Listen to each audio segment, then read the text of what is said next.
प्रिय साथियों, नमस्कार। जैसा कि आपको मालूम है, परसों 17 तारीख को मतदान होने वाला है। मैं आगर विधानसभा सीट से विधानसभा के प्रत्याशी के रूप में चुनाव में खड़ा हुआ हूं। मेरी आप सब लोगों से विनती है, मैंने पिछले 2.5 साल भी आप लोगों को सेवा दी है और इन 2.5 सालों में हर संभव प्रयास जो मुझसे बन पड़ा है वो मैंने करने का प्रयास किया है। चाहे वो गांव-गांव में विकास करने की बात हो, इन 2.5 सालों में कोई ऐसा गांव नहीं जिस गांव में कुछ न कुछ विकास कार्य ना हुआ हो। इन 2.5 सालों में कोई ऐसा गांव नहीं जहां पे मैं 10 मरतबा 20 मरतबा गया ना हूं।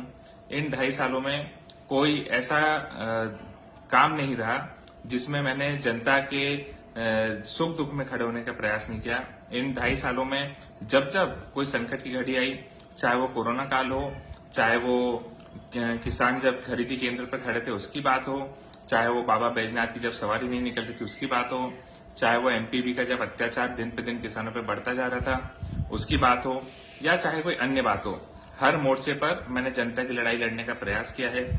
जब कोरोना काल आया, भाजपा का एक भी नेता घर से निकल कर नहीं आया, सब घर में बैठे रहे।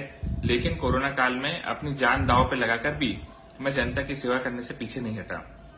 कोरोना काल में मेरी खुद की पत्नी, मेरा 5 महीने का बच्चा, मेरी गर्भवती बहन सब कोरोना से पीड़ित थे। लेकिन मैंने सबसे पहले अगर सेवाएं दी तो आगर में जिला अस्पताल में अपना जो आगर का परिवार है, आगर के परिवार को सेवाएं दी।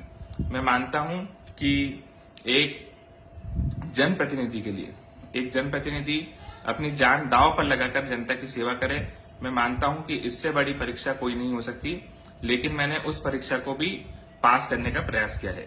मेरी आप सब लोगों से विनती है, अब भी जो मेरे पास समय था वो आधा समय था। मध्य प्रदेश में कांग्रेस की सरकार भी नहीं थी, लेकिन अब मध्य प्रदेश में कांग्रेस की सरकार बनने जा रही है। और जैसा कि आपको मालूम है कि मात्र 15 महीने की कांग्रेस की सरकार में कांग्रेस ने किसानों का कर्जा माफ किया था, गांव-गांव में गौशाला बनाने का काम चालू किया था, बिना सर्वे के मुआवजा दिया था, 7 बिजली के ग्रिड दिए थे, कई सारे डैम दिए थे, 603 करोड़ की जलप्रदाय योजना दी थी। मात्र 15 महीने की सरकार में समय में कांग्रेस की सरकार ने इतने सारे काम कर दिए थे। और अब मध्य प्रदेश में फिर से कांग्रेस की सरकार बनने जा रही है। जैसे ही प्रदेश में कांग्रेस की सरकार बनेगी, फिर से किसान भाइयों का कर्जा माफ होगा। गेहूं का समर्थन मूल्य कांग्रेस की सरकार 2600 रुपए क्विंटल देगी। इसके साथ में गांव-गांव में फिर से गौशालाओं का काम चालू होगा। पुराने जितने बिजली के बिल हैं, सभी बिजली के बिल माफ कर दिए जाएंगे। 100 यूनिट बिजली फ्री मिलेगी, 200 यूनिट बिजली के पैसे आधे लगेंगे। हमारी माता बहनों को हर महीने 1500 रुपए दिए जाएंगे। गैस की टंकी 500 रुपए में दी जाएगी। हमारे बच्चों के लिए पहली से लेकर 8वीं कक्षा तक के बच्चों को हर महीने 500 रुपए दिए जाएंगे। 9वीं और 10वीं कक्षा के बच्चों को हर महीने 1000 रुपए दिए जाएंगे। 11वीं और 12वीं कक्षा के बच्चों को हर महीने 1500 रुपए दिए जाएंगे। और ऐसी तमाम योजनाएं हैं, एक लंबी चौड़ी लिस्ट है जिससे सीधा सीधा लाभ एक आम व्यक्ति को, आम किसान को मिलने वाला है। मेरी आप सब लोगों से विनती है, मध्य प्रदेश में कांग्रेस की सरकार बनने जा रही है। आप सब लोगों से मेरा निवेदन है, मैं अपील करता हूं, ईवीएम मशीन में 3 नंबर पे हाथ के पंजे पर बटन दबाकर मुझे अपना आशीर्वाद दें। मैं आपको वादा करता हूं, पिछले 50 सालों में आगर में जितना विकास नहीं हुआ होगा, उससे ज्यादा विकास मैं अगले 5 सालों में कर दूंगा।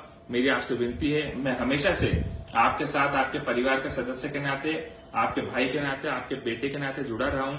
मेरा आपसे जो संबंध है, संबंध चुनाव का संबंध नहीं है, स्वार्थ का संबंध नहीं है, मेरा आपसे संबंध परिवार का संबंध है। आपसे विनती है, 17 तारीख को 3 नंबर के बटन पे हाथ के पंजे पर बटन दबाकर मुझे अपना आशीर्वाद प्रदान करें, विजयी बनाएं और मध्य प्रदेश में कांग्रेस की सरकार बनाकर स्वर्णिम कल की शुरुआत करें। धन्यवाद।